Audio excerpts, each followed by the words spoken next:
Hey everyone, this quick video is to support my grade 2 concert band piece, Ribbit. There is also a 3-part flex arrangement and all of it is free, so if you still need score parts, use the link in the video description to request those. This video is split into 3 parts. The first part will be how to 3D print your own frog Guiro with a free template and low-cost solution. The second part will be how to perform and some techniques around the frog Guiro, and the third part will be some teaching notes I have to support the piece. So let's jump right in.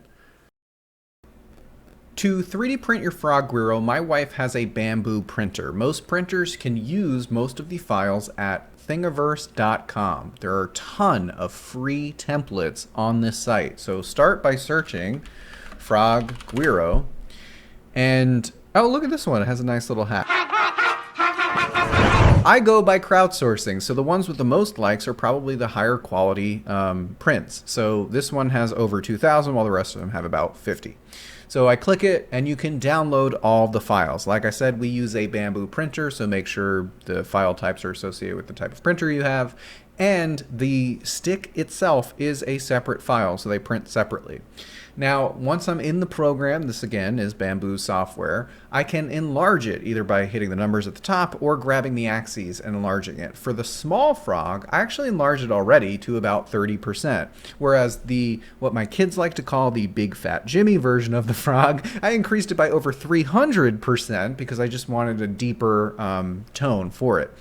So I will note, when this is finished printing, there's often extra filament in the mouth, in the space on the sides, because it stops it from closing as it's cooling off. So you might just take small little needle nose pliers and pluck out the extra filament. What I really love about this is you can actually give these, depending on the color of filament you use, to your percussionists, and they can take accountability and color it in with marker, draw whatever they want on it. Just make sure you're using the right type of marker for a plastic material. So this whole thing, when you print the large frog, the amount of filament it uses is less than about $2 amount, whereas the smaller one is about quarter of that amount. So this is a very low cost, free template solution to make as many frog Guiros as you want for your percussionists. Alright, hopefully now you have your large and small frog Guiros, and I'm going to show you quickly how to perform these. They're performed like a normal Guiro, where you have a stick and you rub the ridges to produce the sound. However, it's important to understand that you face the audience with the open mouth because it resonates outward, and the ridges are towards me. So to make the ribbit effect, I go all the way up the ridges from the bottom, and then I come about halfway down.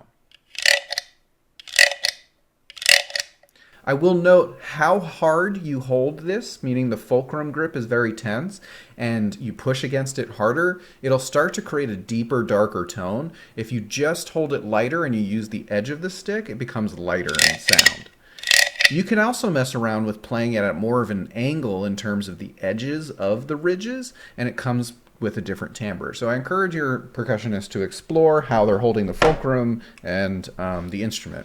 For the smaller one thing I'll note is I do hold it tighter because as I push it, it tends to move out of my hand, but you don't want to hold it too tight or you'll stop the resonance. Same thing, ridges on the back, start at the bottom, go all the way up and halfway back down.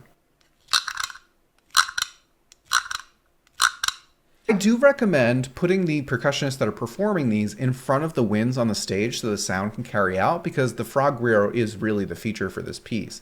And I do have 4 additional optional percussion parts. So if you don't have confident frog Guiro players in front of the band, there are those optional parts.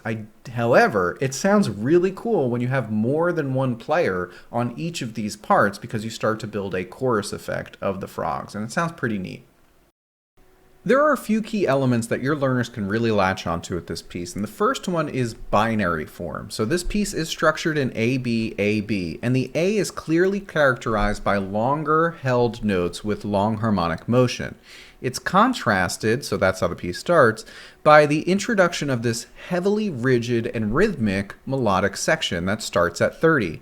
And what's fun about this is it actually overlaps as you move towards 46 with the reintroduction of your long held notes over the syncopated, lightly rhythmic B section.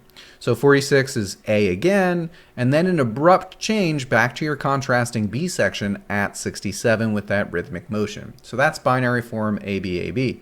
The second thing is call and response. The B section specifically has a very heavy motion of upper voices introduce a call and the middle voices introduce a response. And that happens 4 or 5 times through this B section that is very audible for them to latch onto. The third thing is syncopation. It's light syncopation. Syncopation by definition is emphasis of a weak beat. It does not have to be an upbeat. So this piece heavily emphasizes the downbeats in 1 and 3, and then anyone performing on 2 and 4 are like they're performing light syncopation. And everyone in the ensemble has an opportunity at some point to perform syncopation.